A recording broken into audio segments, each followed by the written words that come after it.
بسم اللہ الرحمن الرحیم۔ عزیز طلباء، السلام علیکم۔ میں ہوں اظہر عباس۔ آج ہم حمد کے 7ویں بند کی تشریح سے آغاز کرتے ہیں۔ بند نمبر 7، ہمیں سیدھے رستے پہ کس نے چلایا، ہمیں سیدھے رستے پہ کس نے چلایا، برائی کے رستوں سے کس نے بچایا،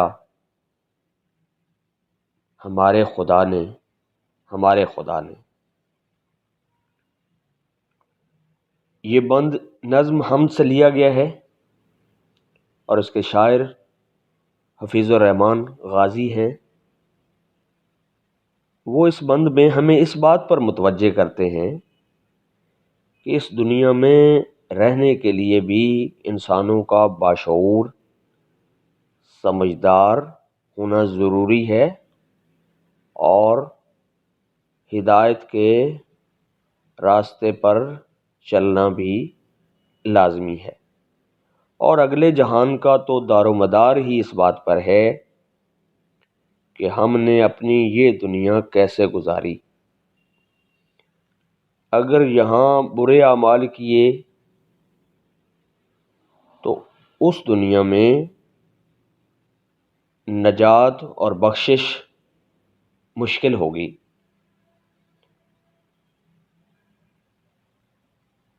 حدیث رسول صلی اللہ علیہ وآلہ وسلم ہے، الدنیا مزرعۃ الآخرہ، یعنی دنیا آخرت کی کھیتی ہے۔ اس لیے دونوں جہانوں میں کامیابی اس بات پر منحصر ہے کہ ہم سیدھے راستے پر چلیں اور برائی کے راستوں سے بچ کر رہیں۔ لیکن اس دنیا میں ہدایت پر چلنا اور برائی سے بچنا انسان کے اپنے بس کی بات نہیں ہے۔ اس لیے اللہ تعالیٰ نے پہلے دن سے ہمیں ہدایت دینے کے لیے اپنے پیغمبروں کو مبعوث کیا۔ یہ اس رحیم و شفیق خدا کی مہربانی ہے کہ اس نے ہمیں دنیا میں بھی بے یار و مددگار نہیں چھوڑا اور ہماری ہدایت کا بندوبست کیا، جس کی بدولت ہم گناہوں سے دور ہو سکتے ہیں اور برائی کے راستوں پر جانے سے بچ سکتے ہیں۔ اگر ہم گناہوں سے نہ بچیں اور برے کام کرتے رہیں تو ہمارا معاشرہ بدترین جگہ بن جائے، اور ہم دیکھتے ہیں کہ بہت سی پرانی قومیں انہی گناہوں میں غرق ہونے کی وجہ سے تباہ و برباد ہو گئیں۔ ہم اگر آج تک اللہ کے عذاب سے بچے ہوئے ہیں تو یہ اللہ کا احسان ہے، اور شاید اس کی وجہ یہ بھی ہے کہ ہم میں سے کچھ نہ کچھ نیکیوں پر قائم ہیں اور برائیوں سے بچنے کا جذبہ رکھتے ہیں۔ ہمیں روزانہ نماز میں یہی دعا مانگنے کا حکم ہے، اہدنا الصراط المستقیم، یعنی اے اللہ ہمیں سیدھے راستے پر چلا۔ مفکر ملت علامہ محمد اقبال نے بھی بچوں کو ایک نظم میں یہی نصیحت کی ہے۔ وہ فرماتے ہیں، میرے اللہ برائی سے بچانا مجھ کو، نیک جو راہ اس راہ پہ چلانا مجھ کو۔ اس لیے ہمیں خدا تعالیٰ کے ان احسانات کا ہر حال میں شکر ادا کرنا چاہیے کہ وہ ہمیں بچاتا رہتا ہے اور سیدھے راستے پر چلاتا ہے۔ اس شفیق اور مہربان ہستی کے علاوہ کوئی نہیں جو ہمارا اتنا خیال رکھے۔ نظم کی تشریح کے بعد اگلے صفحے سے مشق کا آغاز ہوتا ہے۔ سوال نمبر 1، ان سوالوں کے جواب دیں۔ نمبر 1، حمد کسے کہتے ہیں؟ جواب، ایسی نظم جس میں اللہ تعالیٰ کی تعریف بیان کی گئی ہو اسے حمد کہتے ہیں۔ نمبر 2، اس حمد میں اللہ تعالیٰ کی کن کن نعمتوں کا ذکر ہوا ہے؟ اس حمد میں اللہ تعالیٰ کی درج ذیل نعمتوں کا ذکر ہوا ہے۔ میدان و صحرا، بلکھاتے دریا، گلشن میں کھلے پھول، چاند اور سورج، فلک پر سجے ستارے، مختلف موسم، خوش آواز پرندے، ہماری رہنمائی اور حفاظت۔ نمبر 3، اگر سارا سال موسم ایک جیسا ہوتا تو کیا ہوتا؟ جواب، اگر سارا سال موسم ایک جیسا رہتا تو ہم اکتاہٹ کا شکار ہو جاتے اور مختلف موسموں کی مخصوص نعمتوں سے لطف اندوز نہ ہو پاتے۔ نمبر 4، سورج سے ہمیں کیا فائدے پہنچتے ہیں؟ جواب، سورج سے ہمیں بہت سے فائدے پہنچتے ہیں۔ نمبر 1، سورج ہمیں روشنی فراہم کرتا ہے اور حرارت دیتا ہے۔ نمبر 2، بہت سی بیماریوں اور جراثیم کا خاتمہ کرتا ہے۔ نمبر 3، پھل، سبزیاں اور اناج وغیرہ سورج کی وجہ سے ہی نشو و نما پاتے ہیں۔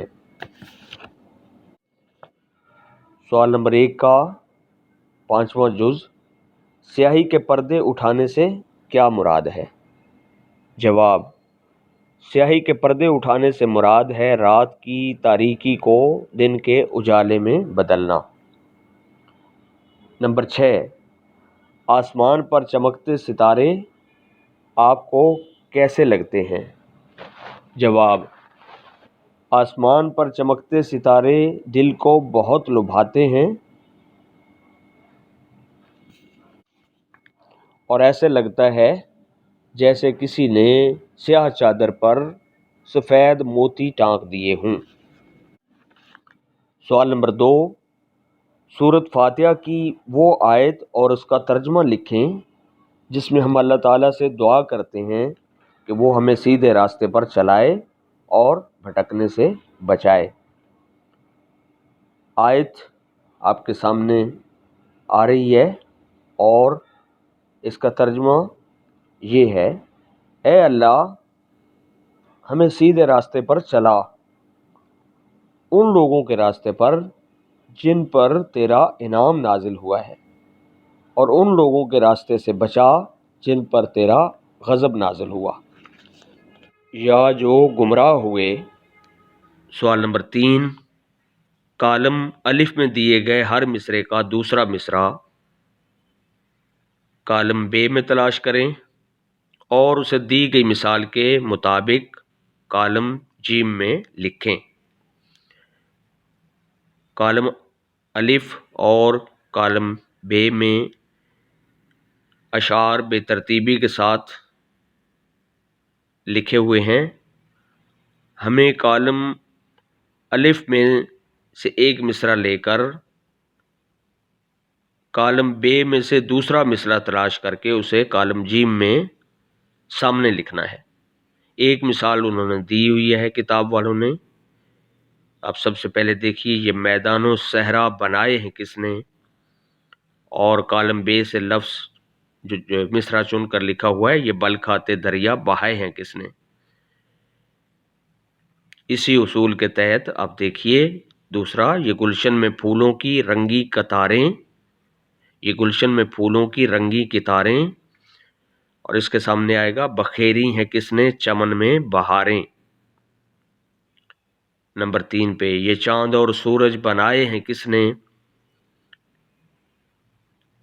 سیاہی کے پردے اٹھائے ہیں کس نے۔ چوتھے نمبر پہ، سجائے ہیں کس نے فلک پر ستارے، لبھاتے ہیں شب میں جو دل کو ہمارے۔ نمبر 5، ہمیں بھوک کے وقت کس نے کھلایا، ہراس اور خطروں سے کس نے بچایا؟ نمبر 6، ہمیں سیدھے رستے پہ کس نے چلایا؟ برائی کے رستوں سے کس نے بچایا؟ سوال نمبر 4، درست لفظ پر ٹک کا نشان لگا کر نظم کے مطابق مصرعے مکمل کریں۔ یہ میدانوں صحرا بنائے ہیں کس نے؟ خالی جگہ میں جیم صحرا۔ یہ بلکھاتے دریا بہائے ہیں کس نے؟ خالی جگہ میں بے جز بہائے۔ سجائے ہیں کس نے فلک پر ستارے؟ خالی جگہ میں دال جز سجائے۔ بنائے ہیں کس نے یہ موسم سہانے؟ خالی جگہ میں پہلا جز سہانے الف۔ یہ گلشن میں پھولوں کی رنگی کتاریں، خالی جگہ میں گلشن الف جز۔ یہ چاند اور سورج بنائے ہیں کس نے؟ خالی جگہ میں دال جز سورج۔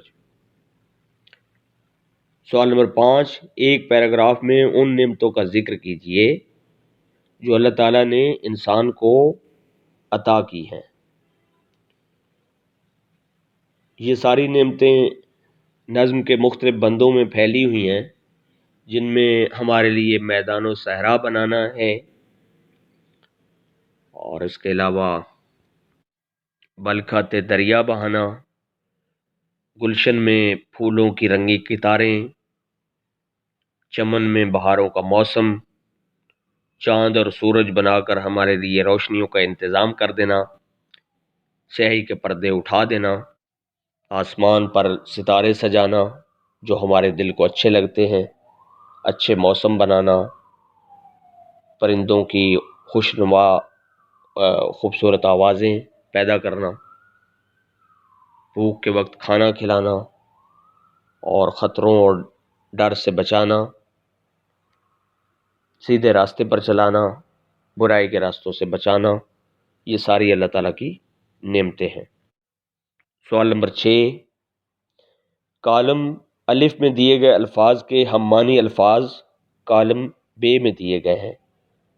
دی گئی مثال کی روشنی میں ہر لفظ کے سامنے اس کا درست ہم معنی لفظ لکھیں۔ کالم الف میں کچھ لفظ دیے گئے ہیں، کچھ کالم بے میں دیے گئے ہیں، اور ان بے ترتیب لفظوں سے ہمیں ترتیب قائم کرنی ہے۔ کالم الف کے الفاظ کے سامنے جو ہم معنی ہیں وہ کالم جیم میں لکھتے جانا ہے۔ سب سے پہلے صحرا کی مثال دی ہوئی ہے۔ صحرا کا جو صحیح ہم معنی لفظ ہے وہ ریگستان، کالم جیم میں۔